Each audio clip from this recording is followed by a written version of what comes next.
And we're back in my garage. So today we're going to go ahead and continue with our Furnace Basics 101. So this is part 3 of our series. I know it's been a really long time since we've done one of these, but that's what happens when you try to release a Furnace Basics video in the middle of summer in California. Not a good idea. But anyway, it is definitely winter. I'm living up in Bend, Oregon now. It's about 35 degrees, so I thought, why not complete that Furnace series? So we're going to go ahead and finish the Furnace series. So this is part 3, and today we're going over step number 4 and step number 5, which is going to be our igniter, which is back there somewhere, and our gas valve. So we're going to explain to you what they do, how they do it, when they go wrong, and how to fix it and how to figure it out. So here we go. Okay, so we're going to go ahead and start up our furnace here, and we'll start with our call for heat, which is my jumpers. Inducer motor is going to turn on. Our pressure switch is going to close. And once that's closed, that means that our igniter is going to come on. So you see that orange glow in there? That's our igniter heating up. Takes like a few seconds for it to get hot. Some of them are long, some of them are short. Just depends on the manufacturer. Once that's heated up all the way, our gas valve will open and we'll have ignition just like that. And then of course it'll heat up for a while, and then our blower motor will turn on. So what we're going to do is, we know our inducer came on, we know our pressure switch closed because our igniter started glowing. So what happens if the igniter doesn't start glowing? Couple things. 1, the igniter could be dead. 2, there could be an issue with the circuit board where it's not sending the voltage to the igniter. Or 3, your pressure switch didn't close.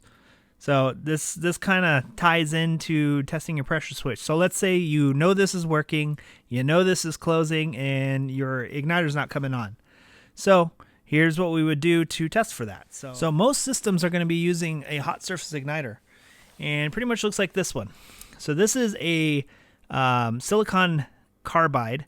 So these are super brittle, super delicate. So you want to be careful with these because they can break. This one's actually dead. But yeah, and I'll show you how to test these. So these are for like the older units, early 2000s, 90s. So the newer ones use what's called a silicon nitrate. So this is actually a universal one. This is made by White Rogers. It's called the Hot Rods. So that's what it looks like. And this one's silicon nitrate, so it's much more durable.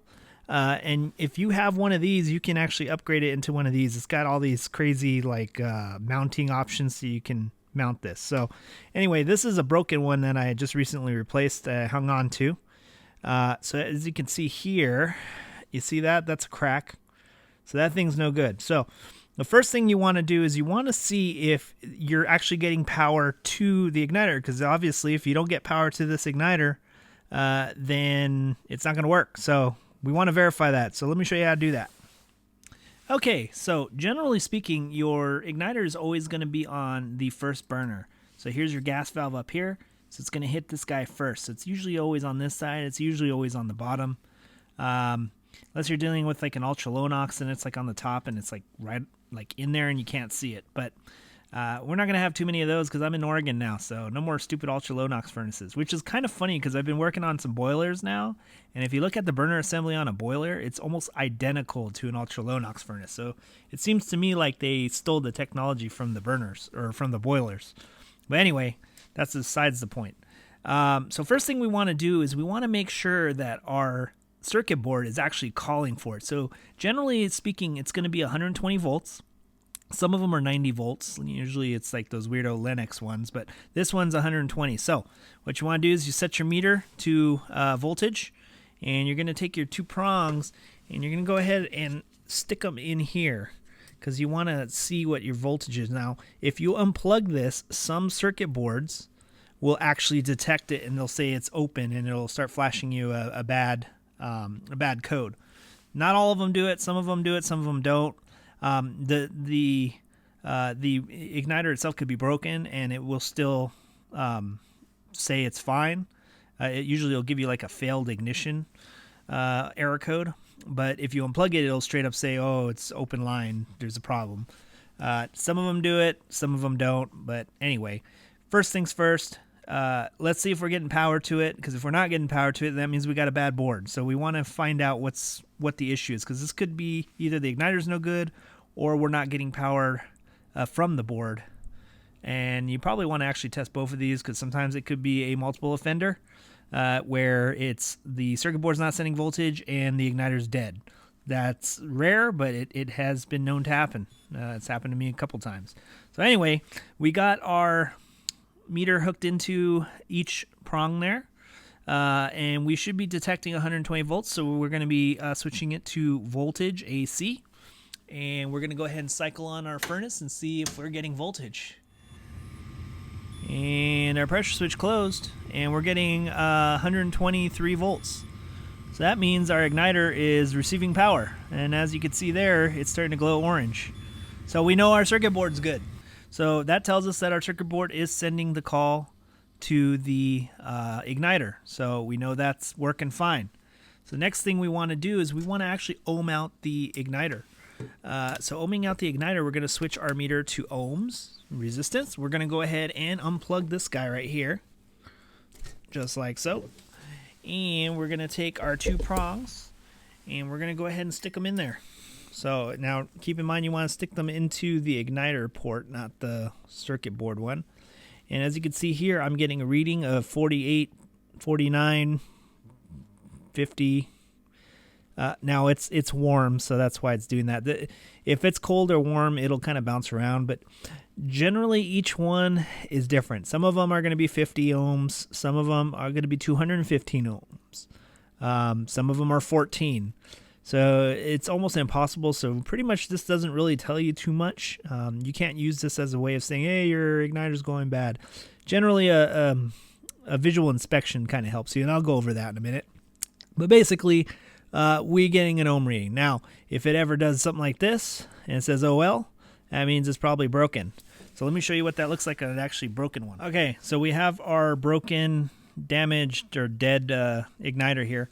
So what you can do is you're going to keep your meter on ohms, get some light on that, and you're going to go ahead and now I've cut these off because I reused them when I put in the hot rod, so that's why it doesn't have the plug, but generally you'd stick it in the plug. So what we're going to do is we're going to put one on each, just like so.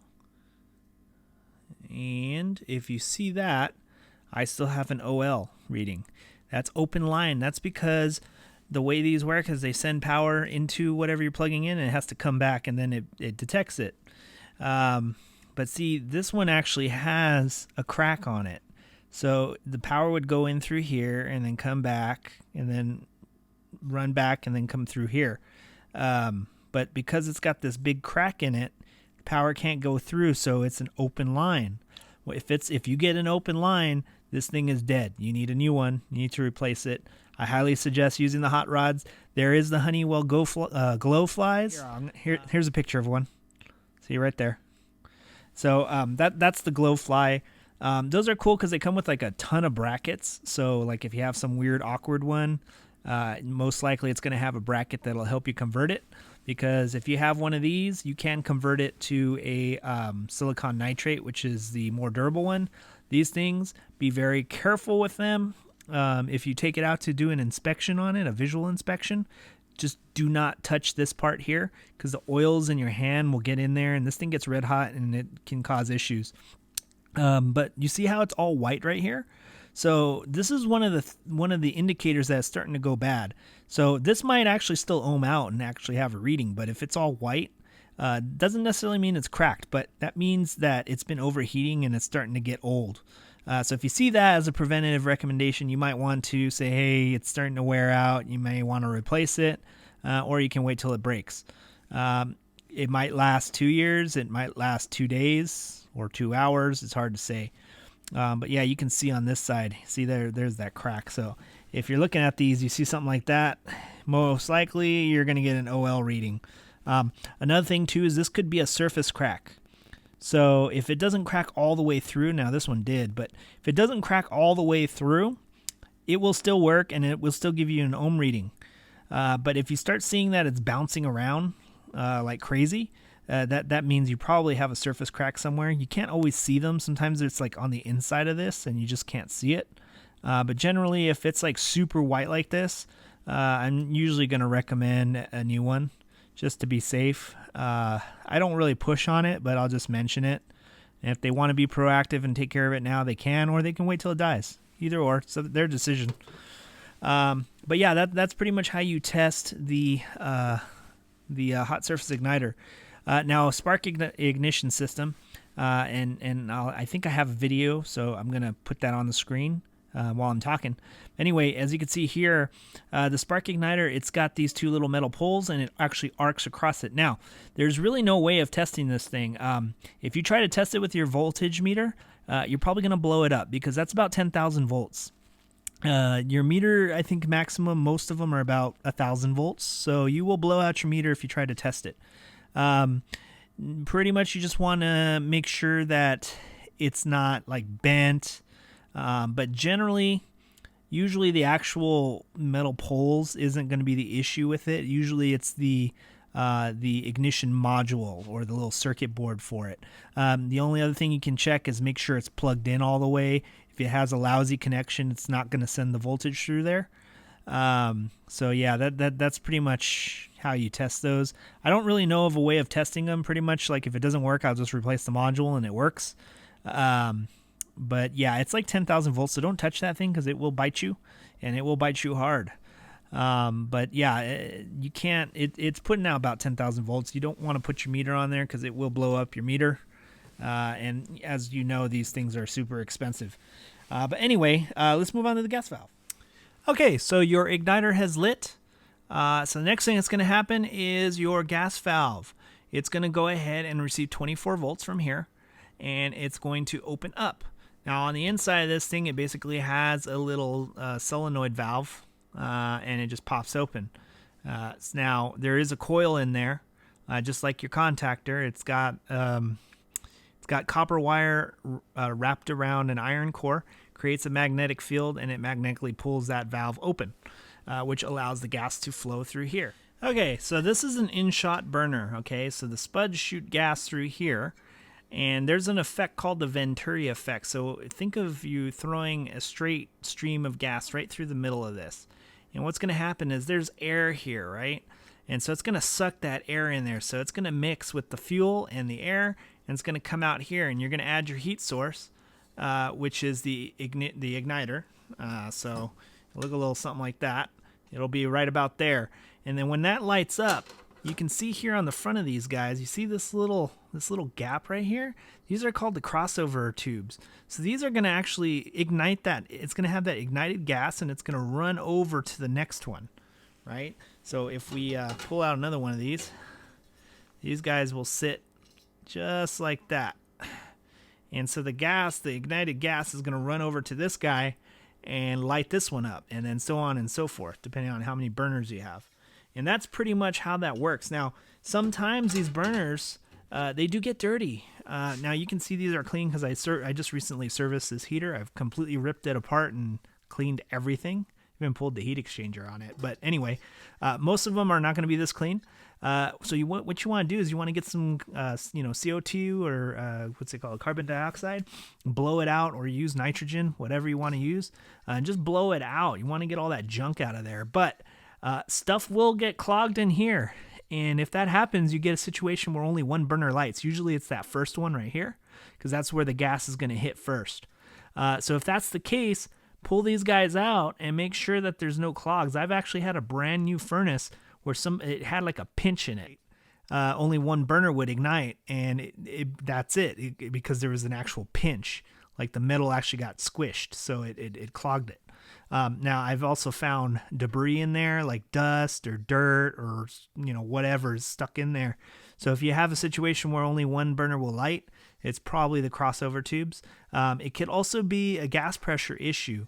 I recently came across a gas valve where this guy has a little regulator, and I'll show you how that works in a minute. But basically, it wasn't putting out enough gas pressure, so it just wasn't pushing enough gas, so the fire, it would actually ignite, but it would run all the way back. So if you ever see fire back here, that's not a good thing. But because the gas pressure was so low, it just didn't have enough force to run over to the next burner. So what had happened was the flame sensor would never receive, it would never get engulfed in flame, so it would never detect the flame, so it would cut the gas. And it was an intermittent problem. But actually, that video is posted up. I forget what episode it is. I'll flash it here on the screen right here. But yeah, visit that video if you want to see how that worked. It's actually a pretty good video. But anyway, that's how these burners work, is crossover tubes. Now, they may be different shapes and forms depending on the manufacturer, but for the most part, they all have it. Some kind of way to let the flame move over to the next burner. So that's very important. So keep an eye out for that. So let's show you a little bit more how this gas valve works. So I'm going to put this back together, and we'll show you how to test the gas pressure, how to adjust the gas pressure, and how to test the coil and test for voltage. You call for heat, your inducer comes on, your pressure switch closes, and your igniter comes on, but then it doesn't light up. So the next thing you want to do is you want to see what's going on with the gas valve, because that's supposed to happen. So let's show you what happens. So I'm going to turn that off. So first things first is make sure it's turned on. There is a switch on them, and different gas valves will look a little different, but for the most part, they all have a switch on and off. So make sure it's on. If it's not on, it's not going to work. So this is what happens if it's off. So we're going to call for heat. We have our inducer. Our pressure switch has closed. Our igniter is starting to receive voltage and is getting hot. And let me just zoom out a little bit so you can see it. Alrighty. So, I don't know if you can see that. It's getting orange in there. So our igniter has lit. And you hear the click. Oh, but nothing happens. So the igniter is going to shut off. Now the unit is going to actually try to start up again. And then usually they're going to do it about 3 times. And then it gives up and it will lock itself out. And it'll display like a fail to ignite thing.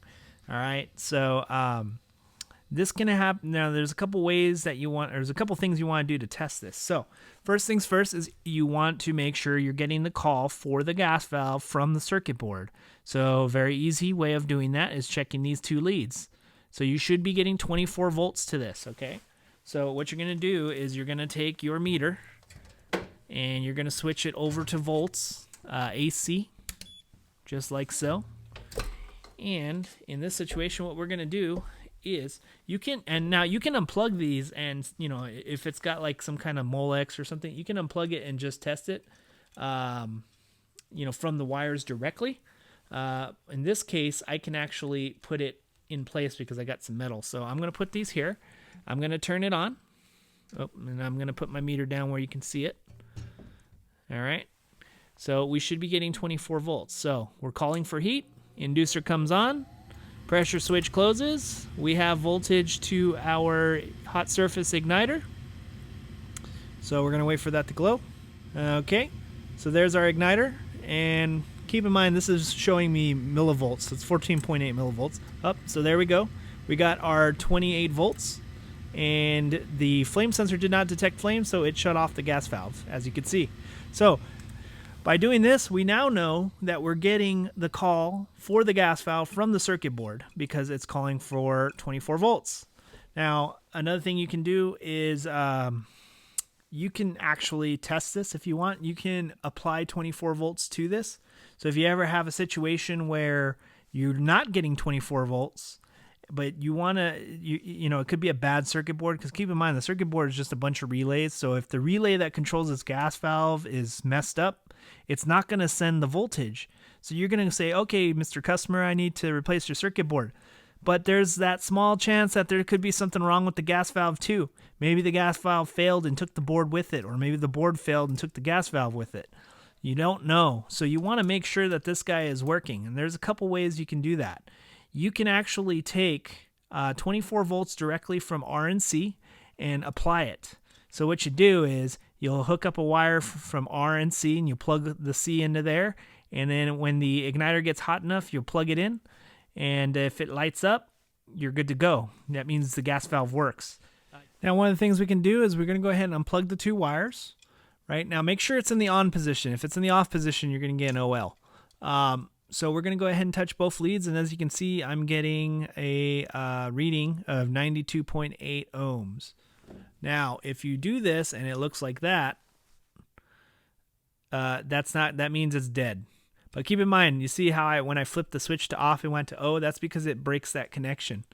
So if I flip it back on, we get our reading. So just make sure that's in the on position. But yeah, you should always be getting a reading. Some of them are like 100 ohms. I mean, it just kind of depends. But what we're looking for is to make sure we're getting a reading of some type. Now, I don't think will this beep? Yeah, see? So it's not enough to make your continuity thing beep, so it's always good you ohm this out. All right, but keep in mind that the switch does need to be on the on position for that to work. Now, if you check it and it's in the on position and it gives you an OL or an open line or you get nothing, then more than likely the coil's bad. Another thing that could be wrong with this, the coil could be totally fine, but there could be some stuff in there. It could be stuck. Sometimes from it sitting over the summer and not being run for a long time, especially California, because in California we don't run them that often. Sometimes the plunger in there will get stuck. So what you want to do is you want to take something like your channel locks and just kind of, bang on it a little bit. Sometimes that'll get it unstuck.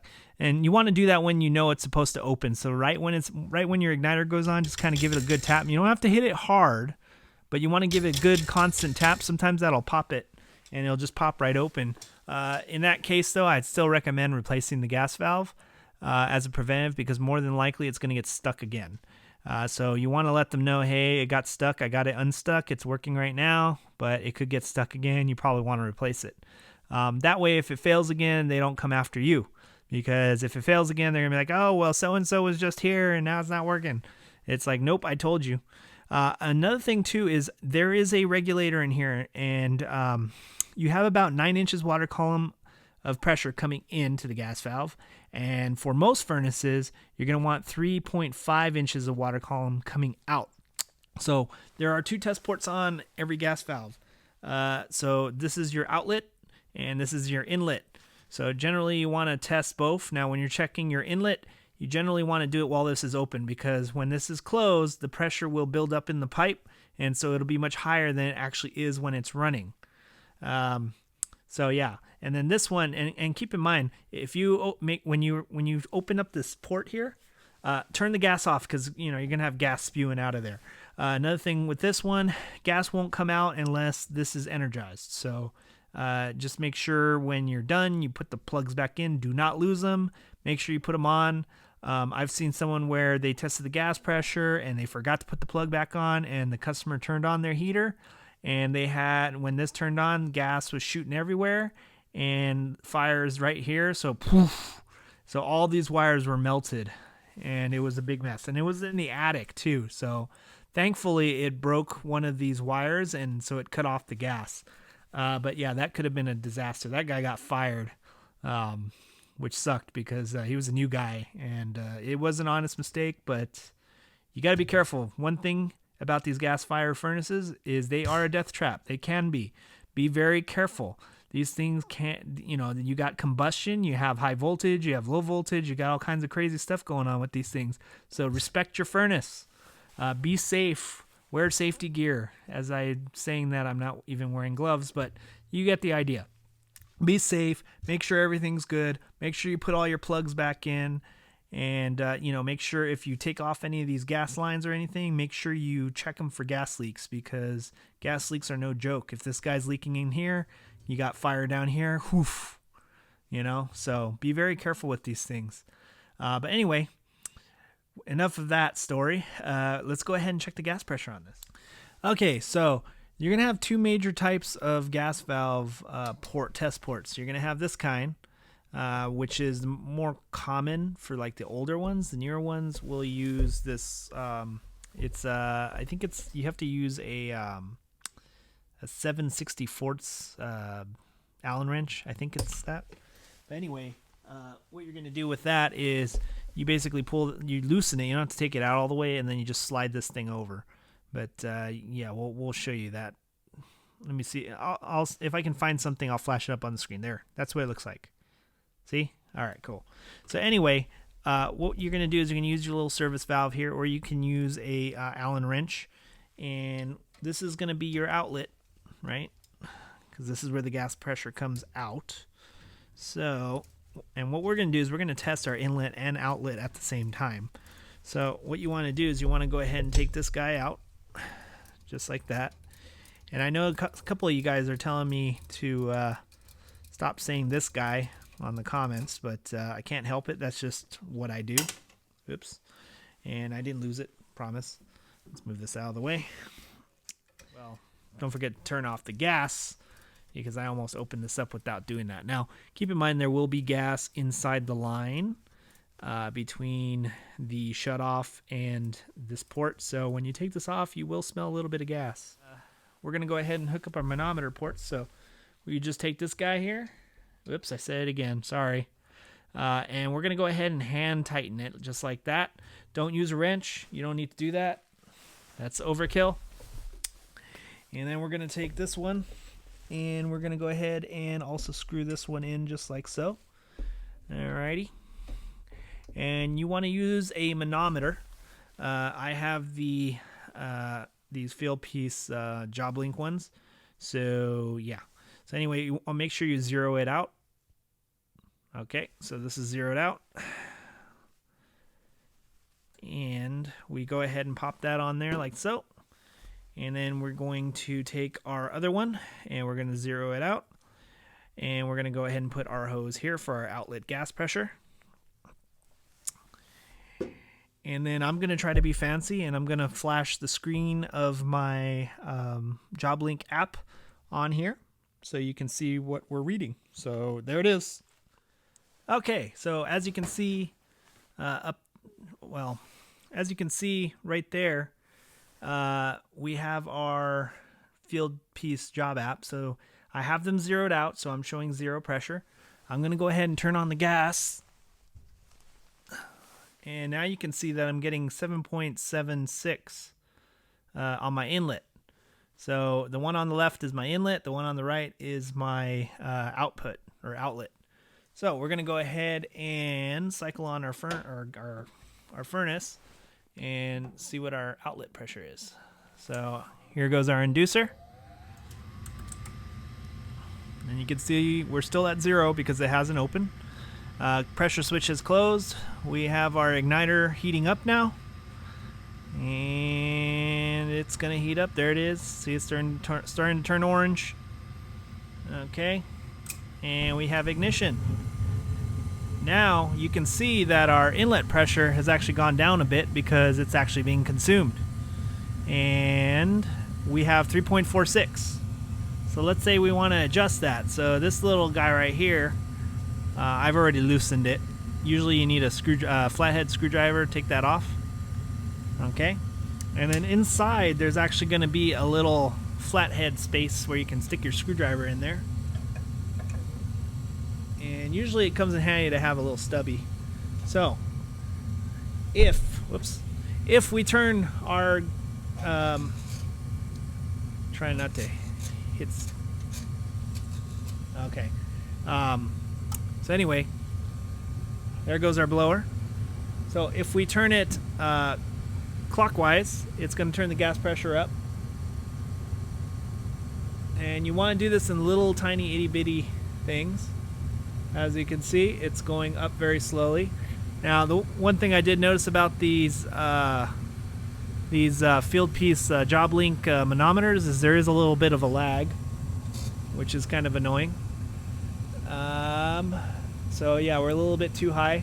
So we're going to go ahead and turn it down just a little bit. So if we turn it clockwise, that turns the gas pressure down.